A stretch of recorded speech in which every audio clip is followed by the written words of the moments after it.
In February 2024, Mina House Hotel, which has a history of more than 130 years and has hosted world celebrities such as King George V, Churchill, and Nixon, and has witnessed the history of Egypt's diplomacy, will be sold.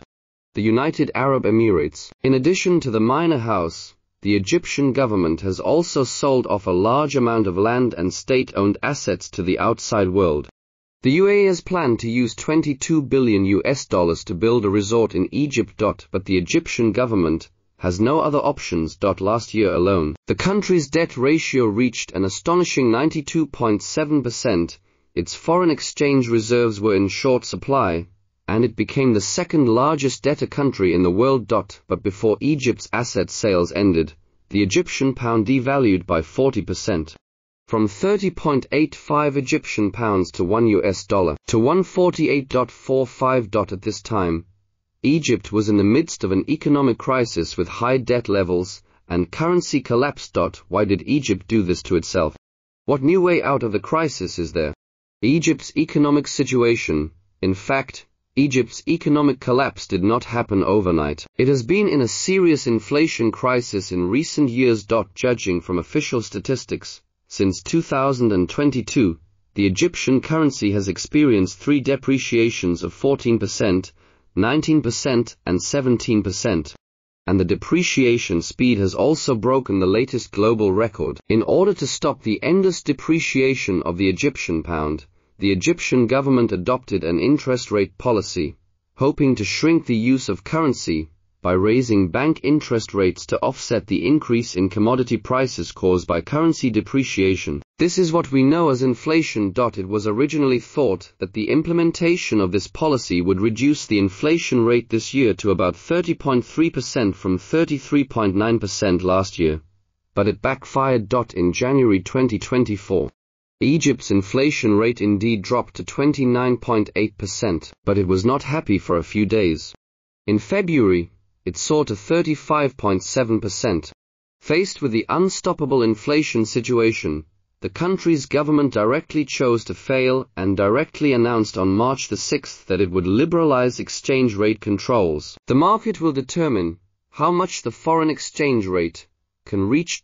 As you can imagine, the exchange rate between the Egyptian pound and the US dollar fell to 50.55, just after the policy was liberalized. Fortunately, the government took timely measures to bring the exchange rate back to 48.45 against the US dollar.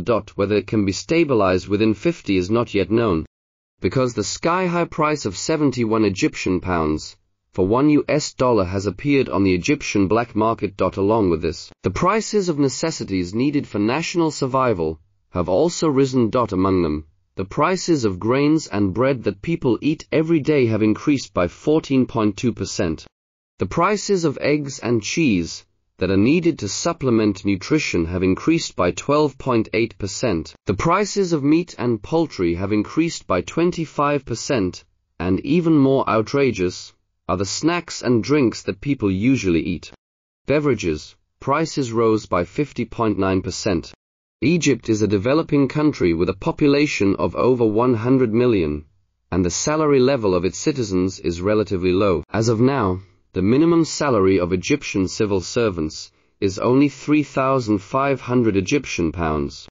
Correspondingly, the salary of private enterprise employees is even lower, only 2,700 Egyptian pounds. This is the result of the government's annual salary increase of 7% to 10% for employees of state-owned enterprises and civil servants. You can imagine how low the salaries of Egyptians were 10 years ago. However, in 2015, $1 could only be exchanged for about 8 Egyptian pounds, and the living standards of the Egyptian people were not as miserable as they are now.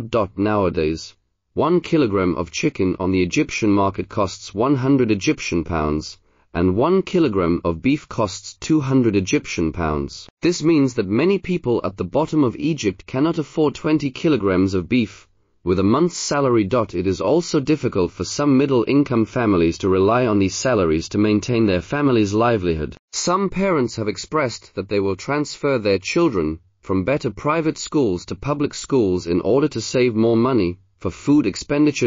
Due to the impact of exchange rates, fuel costs have increased, and airline tickets have risen from 400 to 500 yuan to more than 1,000 yuan, which has also had a huge impact on Egypt's tourism industry. However, to make matters worse, Egypt, which was already burdened with huge debts due to its serious trade deficit, also embarked on a massive infrastructure project, spending $58 billion just to build a new capital east of Cairo. The annual interest on these arrears accounts for 45% of the Egyptian government's revenue.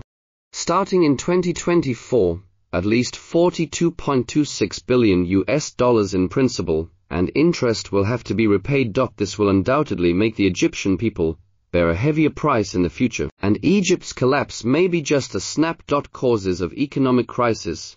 Egypt is the third largest economy in Africa, with a relatively complete industrial system and a mature market economy. In particular, it has a unique geographical location, spanning the two continents of Asia and Africa, with the Red Sea to the east and the Mediterranean to the north. It also controls the Suez Canal that connects the Mediterranean and the Red Sea. The canal is now one of the busiest shipping routes in the world, with 10% of global shipping traffic produced here, and a quarter of all containers transported through it. With such good conditions, why was the Egyptian economy in such a mess? Everything originates from the Suez Canal. The Suez Canal generated revenue of $6.3 billion for Egypt in 2021, breaking the historical record. It has been out of control since then, reaching tens of billions of US dollars every year, becoming one of Egypt's four major foreign exchange revenue pillars. The other three are remittances, tourism and oil. However, the shipping crisis caused by the situation in the Red Sea has dealt a fatal blow to the Egyptian economy. Humans how the armed forces control the Red Sea area, and have carried out multiple attacks on it and commercial ships in nearby waters. The United States and Britain have joined forces with the European Union to launch multiple escort operations, but none of them have effectively ensured the safety of this sea route. Therefore, Japan's three major shipping companies, Nippon Yusen Lines, Mitsui Lines and Kawasaki Lines, as well as major international shipping companies such as MSC Cruises, Germany's Hapag-Lloyd, and Denmark's Maersk Line have suspended Red Sea Mediterranean transportation work. The originally prosperous Suez Canal has become depressed, with ships reduced by 60%, and Egypt's shipping revenue reduced by 40% minus 50%, which may return to the level of $6 billion this year. From Egypt's perspective, the traffic volume in the Suez Canal will continue to decrease in the future, and its own income will continue to decline significantly. This seems to have severely cut off an arm of the Egyptian economy. As mentioned before, Egypt is a developing country with a relatively low national income, and 60% of its citizens live at or below the poverty line. In order to promote the development of its own economy, Egypt needs a large amount of foreign exchange for import and export trade. However, since the COVID-19 epidemic, the global economy has been affected by the virus, and Egypt, which relies on shipping, tourism and other industries to earn foreign exchange, has been even more affected. Immediately afterwards, the Russian-Ukrainian conflict and the Palestine-Israeli conflict made the international situation more complicated, and Egypt's tourism business became even more difficult. Soon Egypt was in a stage of foreign exchange shortage, because there was no US dollar for payment, resulting in a large backlog of goods that could not be delivered at the port. It was already in dire straits, but now the United States came to give Egypt another strike. During the Palestinian-Israeli conflict, the Federal Reserve took the opportunity to transfer inflation risks and debt deficits to developing countries such as Egypt and Saudi Arabia. As the Federal Reserve continues to raise interest rates and maintain high interest rates, capital outflows from these countries have occurred, and investors have withdrawn from the Egyptian market, with more than $20 billion.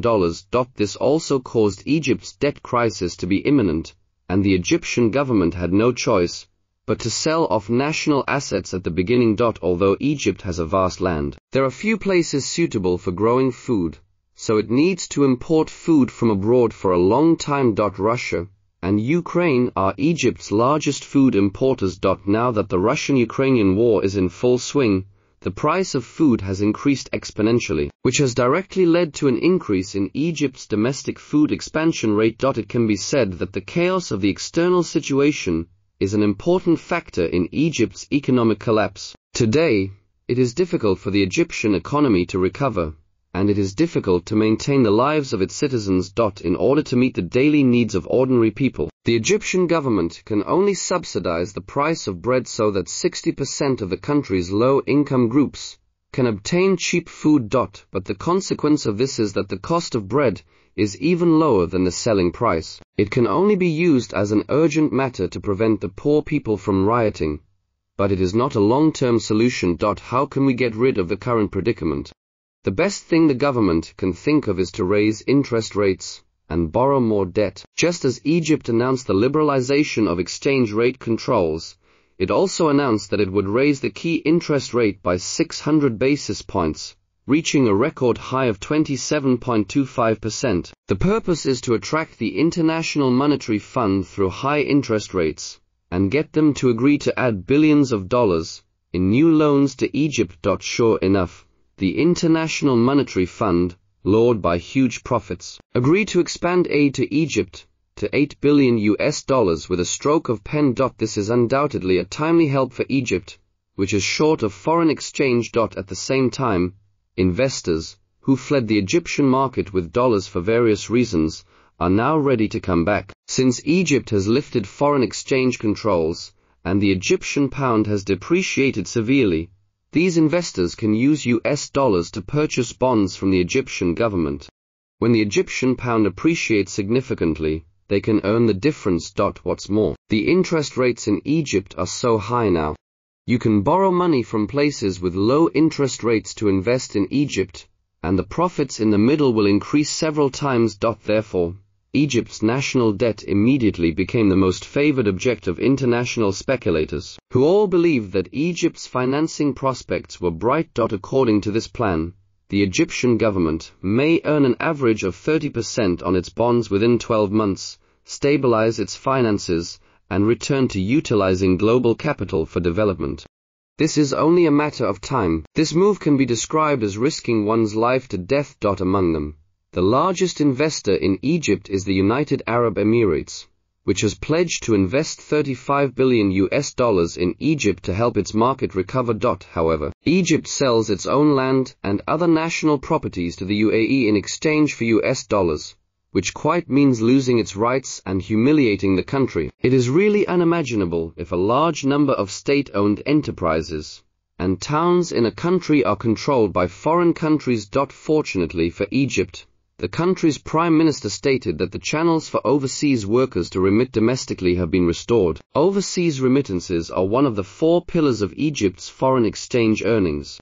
Workers working overseas send US dollars to the country, thereby increasing Egypt's foreign exchange. Previously, due to the impact of the epidemic and war, overseas workers' remittances dropped by 30%. The initial recovery has also given the authorities a breath of relief. At the same time, the tourism industry, another major source of foreign exchange income, is also gradually recovering. But to truly change the predicament, just borrowing money is not enough. If you borrow money at usury, you are not the United States, so it is still impossible not to do so. Therefore, Egypt must fundamentally change its economic structure. Before this, Egypt had a huge import and export trade deficit and serious capital outflows. Now it has realized this problem and began to focus on developing foreign export trade. Energy such as oil and natural gas are Egypt's main export products. With rising energy prices, total exports will reach $35 billion in 2023, greatly narrowing the trade deficit. However, these are far from enough. In order to expand transit trade and export trade, the Egyptian Ministry of Transport is determined to build it into a global logistics and trade center, and has begun to add ports, and transportation infrastructure. The government has also formulated a series of tariff and commodity control policies to promote export trade, encourage those small and medium-sized enterprises to improve productivity, and expand the scale of export products. The essence of Egypt's economic collapse is that there are problems with its own economic structure.